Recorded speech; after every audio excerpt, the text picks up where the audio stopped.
Here's Dick Powell as Richard Diamond, private detective.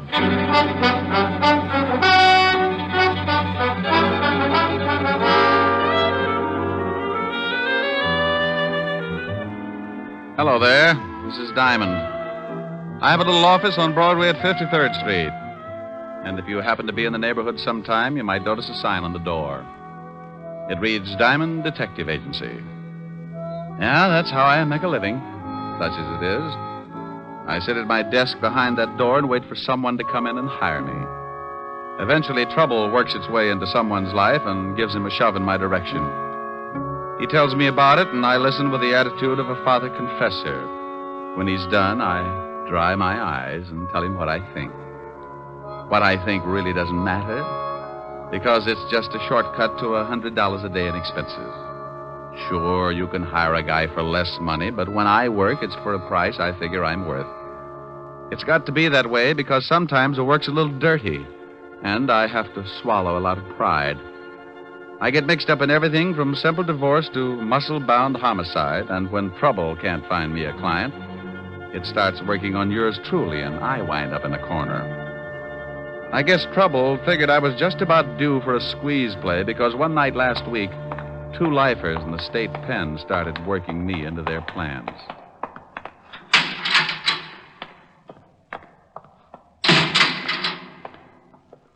Well, what about it, Walsh? Shut up. Wait until the guards pass.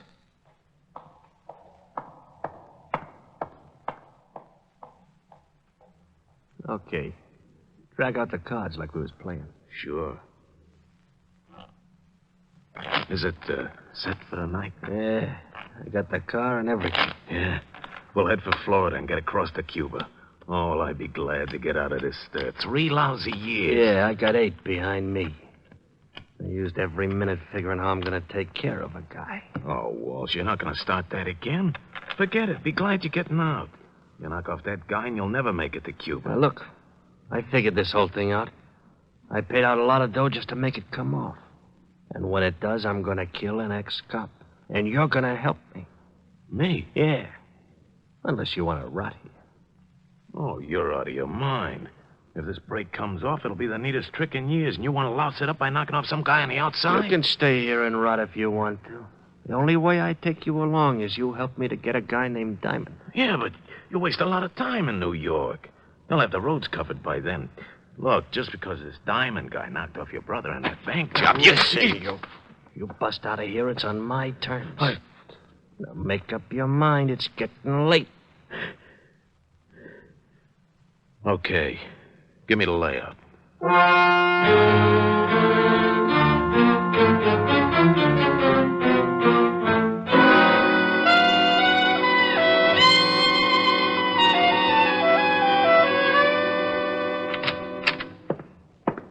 Yeah, what is it, Otis?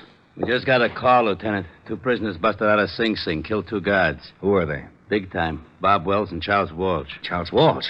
Yeah, lifer. I know. Diamond helped send him up before I took over this department. Otis, get Diamond on the phone. Diamond? Yeah, Diamond. Who'd you think I meant? Little Red Riding Hood? Yeah, Lieutenant. Oh, Diamond, Otis. Bring me my bicarbonate, Otis. Someday I'm going to get good and sore. What did you say? Nothing.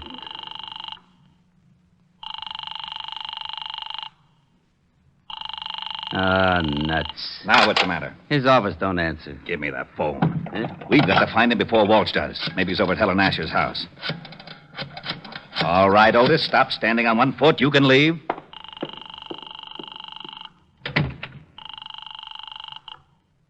Miss Asher's residence? Hello, Francis. This is Lieutenant Levinson. Is Diamond there? Why, no, sir, but Miss Asher expects him. Oh, wait a moment, sir. Here's Miss Asher. It's Lieutenant Levinson for Mr. Diamond, Miss Helen. Oh, thank you, Francis. Hello, Walt. How are you, Helen? I was looking for Rick. Oh, I was just talking to him. He should be here in about 20 minutes. Why? Will you have him call me right away? Something wrong? No. Just tell him an old friend of his is in town, and I have to talk to him about it. Oh, all right, Walt. I'll tell him. Thanks, Helen. It'll be at least 20 minutes. He's walking over from his office.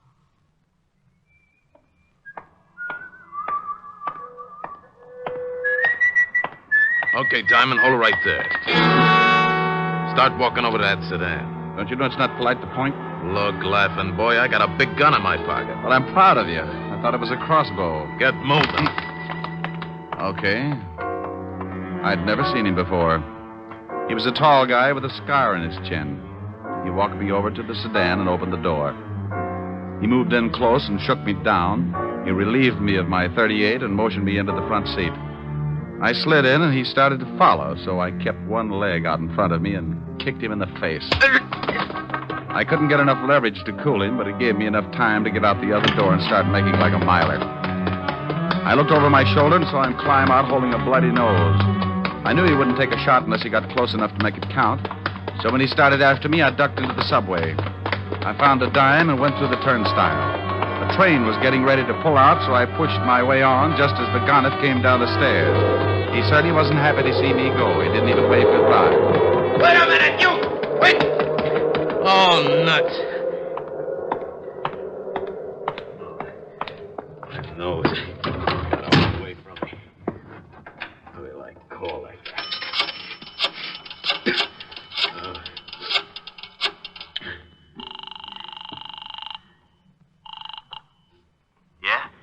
Yeah, you and your swell ideas. What's the matter?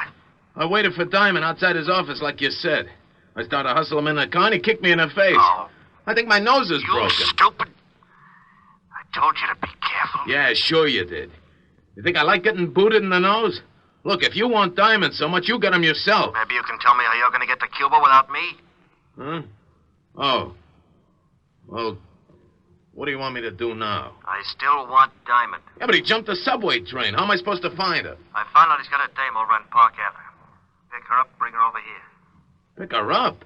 I'd give you the chair for kidnapping. I'll use her to get Diamond. Pick her up if you want to get out of the country. Yeah, but a Now, snatch. look, I busted you out of the store. I can bust you right back in. Oh, Now, pick her up. Her name is Helen Asher. She lives at 975 Park. well, what if someone else is there? What if there is? You want me to stop over making a fourth for bridge? Get him out of the way and bring the dame to me.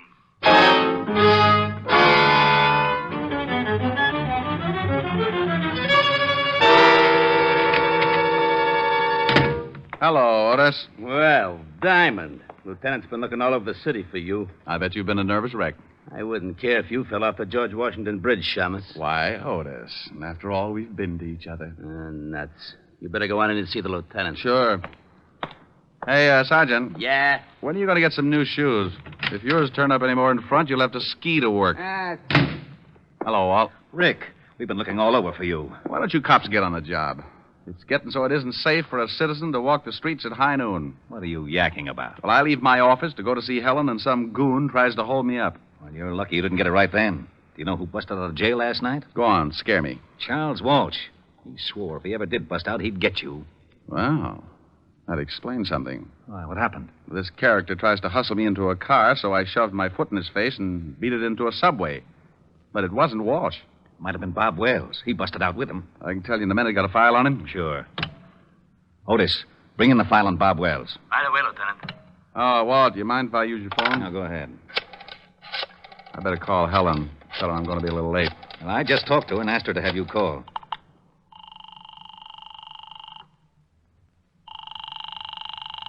Where is everybody? Yes? Francis? Oh, Mr. Diamond. Please hurry over here. Something's happened to Miss Asher. What are you talking about? Miss Asher's been kidnapped. What? Yes, sir. A man came in and made Miss Asher go down to his car at the point of a gun. He also hit me over the head. Was he a tall man with a scar on his chin? Yes, sir. That's right. We'll be right over. Walt, I think the guy that tried to push me around has kidnapped Helen. Oh, no. He pulled a gun on her and slugged Francis. We better get over there. Now, if Charles Walsh is loose and he's trying to get me, then snatching Helen is a sure way to get me to come around. Hey, where's that file on Bob Wells? Wait a minute. Otis, Yeah, Lieutenant. haven't you got that file on Wells yet? Yes, sir. Just bringing it in. Well, step on it. Otis is bringing it in. Yeah, Lieutenant. Let me see it.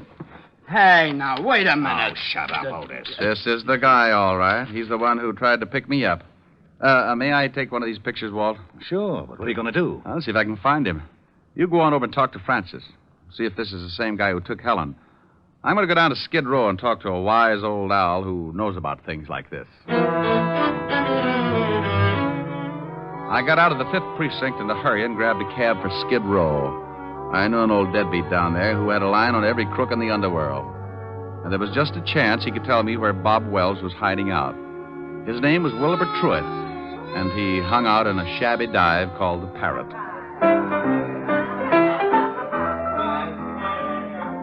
Hello, Wilbur. What?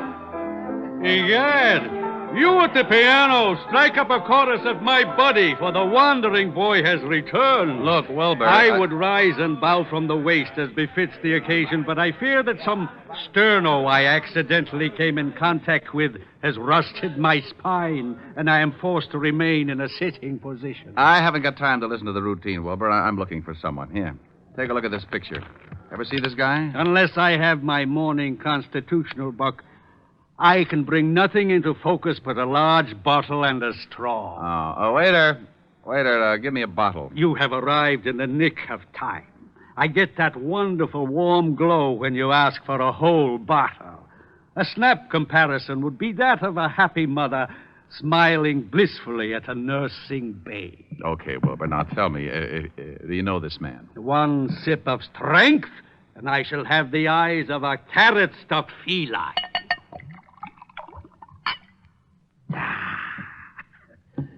Now, yes, I can see the gentleman clearly. In fact, my vision has so greatly improved it begins to take on the functions of an X-ray. For instance, I can readily perceive that the man in question is addicted to false stimulants, and his low brow and squinty eyes tell me that he is indeed a person of some doubtful character. You're looking in the mirror. Yeah? No, here's this picture. Oh, yeah. Mr. Bobby Wells. The description is flexible. Know where I can find him? Up until yesterday, he was residing at an institution upstate. Sing Sing, I believe. It is very possible that he is hiding out in one of his old haunts on 23rd Street, but I couldn't say for sure. Oh, why not? This bottle you purchased entitles you to one of my best guesses. To be absolutely accurate, I would need further inducement. It's the risk, bucko. Bring me another jug, bartender. Ah, bless you. Try looking in a rooming house at 533 West 23rd Street. Now, if you don't mind, I shall forget the necessity for long conversations and begin to concentrate on the work ahead of me. Goodbye, bucko, and stop in again. Say tomorrow morning if you wake up feeling charitable. I left Wilbur trying to figure the best way to parlay the two bottles and headed for the address he'd given me. It was a typical apartment house of the district, a 4-story building with a high premium insurance policy. I asked the landlady if a Bob Wells lived there, and she told me a man answering his description had taken a room there that morning. She told me he'd gone out a few minutes before, and she'd let me into his room. I told her to keep a lookout and warn me if he showed. Then I started looking. I tore the place apart, but I didn't come up with a thing. I spotted the phone and started to call Walt, and that's when I saw it. A pad lying by the base of the phone with a heavy imprint left from the writing on the top sheet. I pulled an old trick. I took a pencil and rubbed the lead lightly over the imprint, and up came one telephone number. I dialed it and waited. Weinberg's Delicatessen. Oh, is Bob Wells there? Oh? Bob Wells. Never heard of him. Thanks. Well, it's like that. 1 minute you think you got a lead hot enough to melt your change purse, and the next you find yourself looking like a tree surgeon in Death Valley. But in my business, it takes a conventional 3 to strike you out. So I found the address of the delicatessen, and 15 minutes later, I was standing between a smoked herring and a 3-foot salami talking with Mr. Weinberg. What can I do for you, sir? Oh, I talked with you, say 20 minutes ago about a Mr. Bob Wells. Bob Wells? Oh, yes. Never heard of him. Take a look at this picture. Maybe you know the face and not the name. It's familiar. Yes, I think I've seen him somewhere. Think hard now. This is important. Are you a policeman? Detective. Oh. How about it? Oh, yeah. So long as you're a cop, sure, I remember him. He came to my store last night. I remember because I had already closed and he kept pounding on the door. Finally, I let him in. He was very rude. He bought a lot of groceries, but very rude. Have you seen him again? Sure, he came in this morning about lox and bagels. Still rude. Where's your phone? In the back. Has this Mr. Wells done something? He left Sing Sing without saying goodbye to the warden. Now, look, I'm going in the back and use your phone. If Wells happens to come in while I'm back there, stall him and come back and tip me off. I'll do my best. But he better not be rude.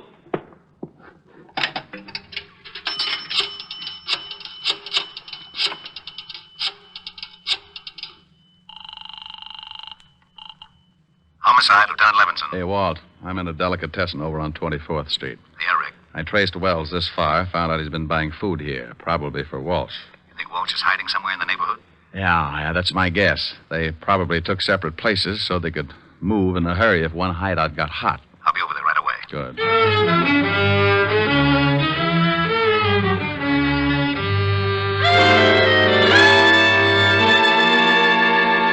Make yourself comfortable, honey, but no yelling, or I'll have to stuff up that pretty mouth. I don't understand this. Why did you kidnap me? I've been having a hard time getting in touch with your boyfriend, Diamond. Figure if his girl's in trouble, he'll come looking. I don't have a boyfriend. Sure. Play it straight. But you watch. Tonight I call your butler and tell him we got you. If Diamond wants you alive, he comes to a spot I got picked out. And he comes alone. I don't know any Diamond. Ain't she cute, Bobby? Yeah, cute. Want me to fix her so she forgets how to lie? No, I don't care if she claims Diamond's her uncle. Go on down to the delicatessen and get some food. I'm getting hungry. Okay. But I still think we ought to be getting out of town. In 1 hour, I call this dame's house. At 12 o'clock, I meet Diamond in the park. Then we get out. Why do you want to see this Diamond? Oh, we're old friends, baby. He sent me up for life. And he shot my kid brother full of holes. I just want to see that Diamond gets everything that's coming to him. You talk too much. You've got some bad habits yourself. Now get that food. And if you're too lazy to walk downstairs, I'll show you a shortcut. 3 floors, straight down. You can jump for it. Okay.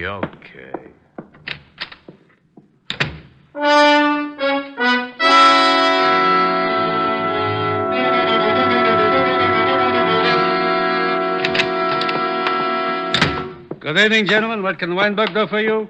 Hey, Lieutenant, that chopped liver sure looks good. Keep your fat hooks off of that Otis. Walt, Oh, yeah, Rick? back here. All right. The storekeeper is watching out for Wells. If he shows, he'll come back here and tip us.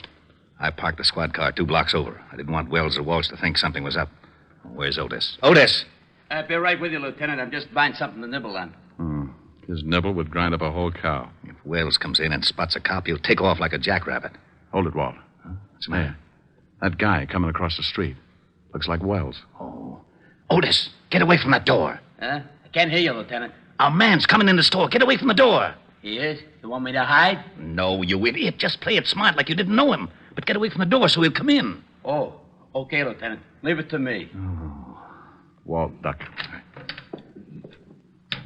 Good evening. What can Weinberg do for you? I'll have a couple of sandwiches. Hey, try the salami. It's great. Huh? Oh, yeah, thanks. Yeah, make it salami. Coleslaw. Pickle beer. Nice night. Listen to that idiot. Yeah, sure. Mustard. He's doing fine, Walt. Relax. You live around here? Huh? No, just seeing a sick friend. Yeah. Maybe that salami ain't such a good idea if your friend's sick. You know, I had an uncle with ulcers. He couldn't touch the stuff. It's too much garlic. Ketchup. No. My friend's got a cold. Oh, well, then I don't guess it'll hurt him. But, you know, the best thing for a cold is a good mustard plaster. And now you take the Here's your plaster. sandwiches, sir. 60 cents. 60? Yeah. Thanks. Hope your friend gets better. Yeah. Yeah, come on. How did I do, Lieutenant? Well, one thing is sure. He thought you were too stupid to recognize him. Can you still see him, Rick? Yeah, he crossed the street and he's starting to walk west. I'll tell him. He knows you. Good. When you spot the place, call me here. Think I should throw a net around the neighborhood? Not till we spot the hideout. Right. Hey, Diamond, they got your girl. How you going to get her out? They'd probably use her for a shield. That's a good point, Sergeant. Believe me, I've been thinking about it.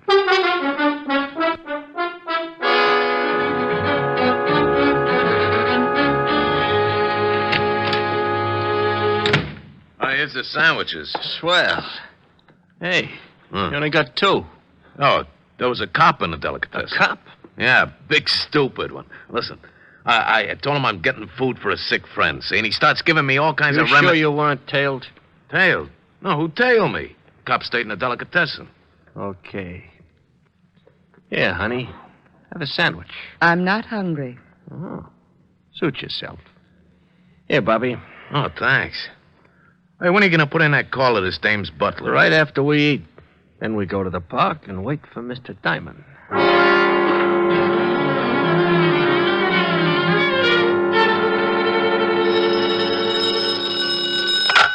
Yeah? I'm in a drugstore across from the building that Wells went in. It's about a block away. Nifty drug. Block west on your side of the street. I'll wait inside. We'll be right down. Come on, Otis. The lieutenant hasn't spotted. Okay. Thanks for the bagel, Whitebreak. That's all right, officer. Come back again when you can pay for it. Come on, Otis. Move your big feet. Okay. Hey, you got any brilliant ideas how we're going to get Helen out of there in one piece? No, I gotta admit I'm stuck. Why don't you get that bear trap mind of yours working and make yourself a hero? Well, maybe we could start a fire in the building. It'd have to come out. Oh, swell. There's nothing I'd like better than a well-done girlfriend. Well, I was trying. Yeah. Hey, wait a minute. What's the matter? Otis, remind me to kiss you on both cheeks. Hey, what are you doing? That's a firebox. I'm turning in an alarm. There. Oh, we're going to start that fire? No, but Walsh and Wells won't know there isn't one. When the trucks come and the firemen bust in the place, they'll think it's burning down around their ears. Yeah, maybe then they won't watch Helen too close, huh? That's the idea. Well, here's the nifty drugstore. Yeah. Rick, I've been worrying about something. Yeah, I know. How do we get Helen out? Yeah. Well, relax. Otis came up with a solution. Otis? Yeah, I turned in a fire alarm. Now, when the trucks get here, you can tell them what's up, and they can go in the building and make like it was on fire. Well, won't Walsh know it's a phony if he can't smell smoke? The chief can tell him it's blazing in the basement. When they hit the street, we can get enough firemen to shield Helen and then take Walsh and Wells. I'll call the precinct and have the block surrounded. We'll need lights if they make a break for it. Which apartment house are they in? That one, across the street. After I call the boys, we better go over and find out which room they're in. Quietly clear the rooms on both sides in case the shooting starts before we expect it.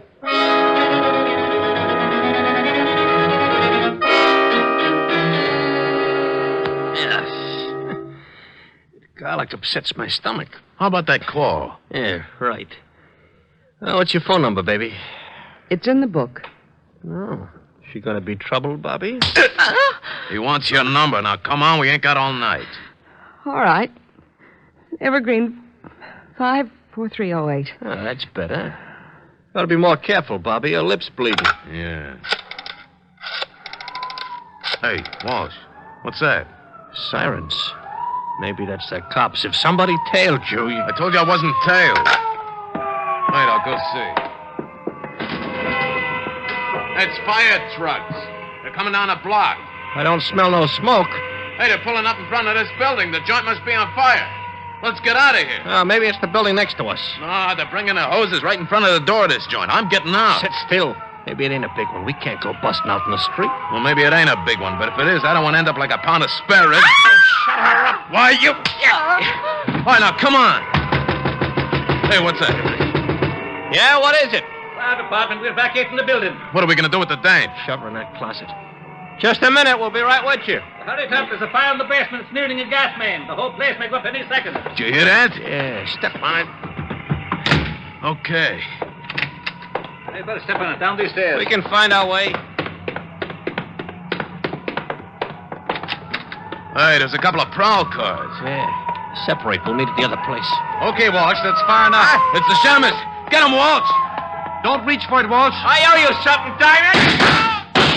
You all right, Rick? Yeah, Walt. He's a worse shot than his brother. Where's Wells? He made a break for it, but he won't get through. All right, Wells. You can't get through. Drop your gun. You won't take me, copper! Well, that's that. What about Walsh? He's pretty dead. Come on, I want to find out what happened to Helen.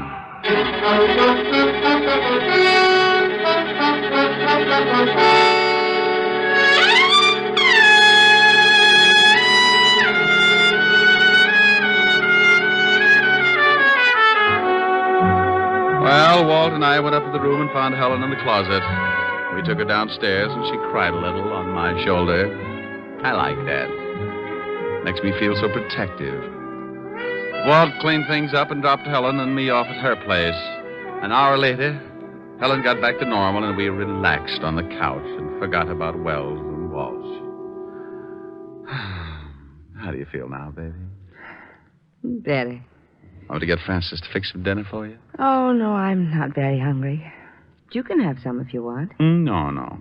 Want to play some canasta or something? But you always said it was a bad 200 game. Yeah, it is. Well, I forgot my jacks. Silly. Want a neck? Ooh, what you said. Come here. No. Helen. No, I'm mad. Mad? What for? Because those two thugs ruined a wonderful evening. What's the matter? Want me to go? Oh, you idiot, of course not. I had a big surprise planned. You did? Yes. Believe it or not, I had 2 wonderful seats for South Pacific, and now it's too late to go. Oh, no. Oh, yes. Oh, well, I'm sorry, baby. I'd love to have seen it. Me too. Well, I'm not exactly Ezio Pinza, but I'll try to make it up to you. Oh, Rick, that's a wonderful idea. All right. What'll it be? Some enchanted evening? Oh, really? Me. A some enchanted evening, you may see a stranger. You may see a stranger across a crowded room. Rick. What's the matter? I was just trying to make like Pinza. But, honey, it's safer for you to make like Diamond. Oh. And somehow you know even then, that somewhere you'll see her again and again. Oh, you're not Pinza, but it's wonderful. Thanks. Some enchanted evening, someone may be laughing. You may hear her laughing across a crowded room. Oh, Rick. And night after night, as strange as it seems, the sound of her laughter will sing in your dreams. Rick. Who can explain it? Who can tell you why? Ricky. Fools give you answers wise men never try. Oh, Rick. Oh, honey, what's the matter? I was just falling in love with myself. Come here. You never let me finish. Do you mind? Oh, no. And I'm sure Mr. Pinza doesn't either.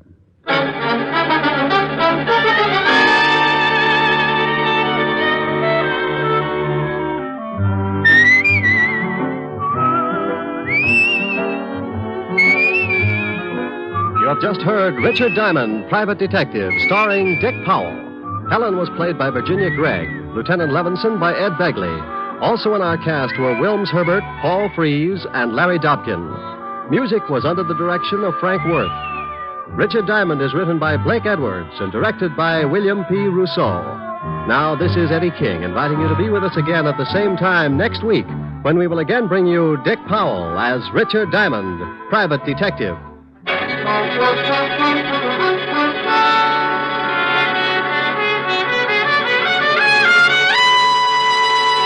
This program has come to you from Hollywood. This is NBC, the national broadcasting company.